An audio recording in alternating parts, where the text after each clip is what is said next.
Kadapa zone పరిధిలో ఆర్టీసీని అభివృద్ధి చేయడానికి సాయశక్తులా కృషి చేస్తానని నూతన రీజనల్ చైర్మన్ పూల నాగరాజు అన్నారు. ఆర్టీసీ రీజనల్ చైర్మన్ గా నియమితులైన సందర్భంగా ఆయన జిల్లాకు తొలిసారి వచ్చారు. టీడీపీ నాయకులు కార్యకర్తలు భారీ స్వాగతం పలికారు. నగరంలో భారీ ఊరేగింపు కూడా నిర్వహించారు. ఈ కార్యక్రమంలో ఎంపీ అంబికా లక్ష్మీనారాయణ కూడా పాల్గొన్నారు.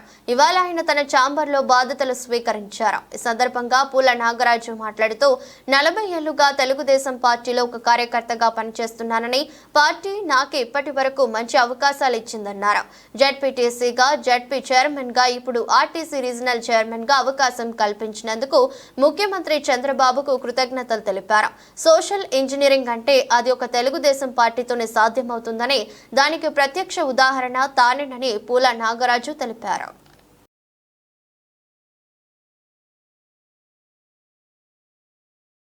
తెలుగుదేశం నాయకులకు, మాజీ జిల్లా పరిషత్ సభ్యులకు, మరి నా మిత్రులకు, నా సేవరాసులకు, నా బంధువులకు, తెలుగుదేశం నాయకులకు అందరికీ కృతజ్ఞతలు.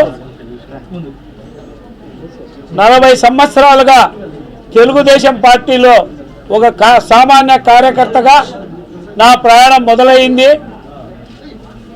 మాన్య ముఖ్యమంత్రి వర్యులు అనేక సందర్భాల్లో నాకు అవకాశం కల్పించడం జరిగింది.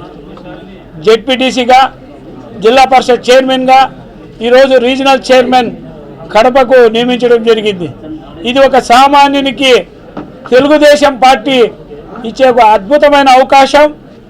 సోషల్ ఇంజనీరింగ్ అంటే తెలుగుదేశం పార్టీలోనే మహానుభావుడు, కీర్తిశేషులు నందమూరి ఎన్టీ రామారావు గారితో నుంచి నేటి వరకు తెలుగుదేశం పార్టీ అట్టడుగు వర్గాలు, బీసీలు, ఎస్సీలు, ఎస్టీలు అందరికీ రాజకీయ చైతన్యం ఇవ్వడమే, రాజ్యాధికారం కూడా ఇవ్వడం అయినదని ఈ సభముగా తెలియజేస్తున్నాను.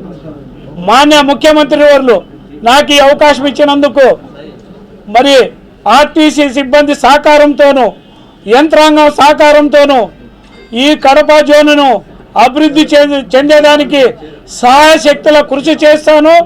మరి ముఖ్యమంత్రి గారు, ఉప ముఖ్యమంత్రి గారు, మరి బీజేపీ పెద్దలు, మరి ముఖ్యంగా మా యువ నాయకుడు, యువగళం పాదయాత్ర సారథి నారా లోకేష్ బాబు గారికి అందరికి కూడా కృతజ్ఞతలు తెలుపుకుంటూ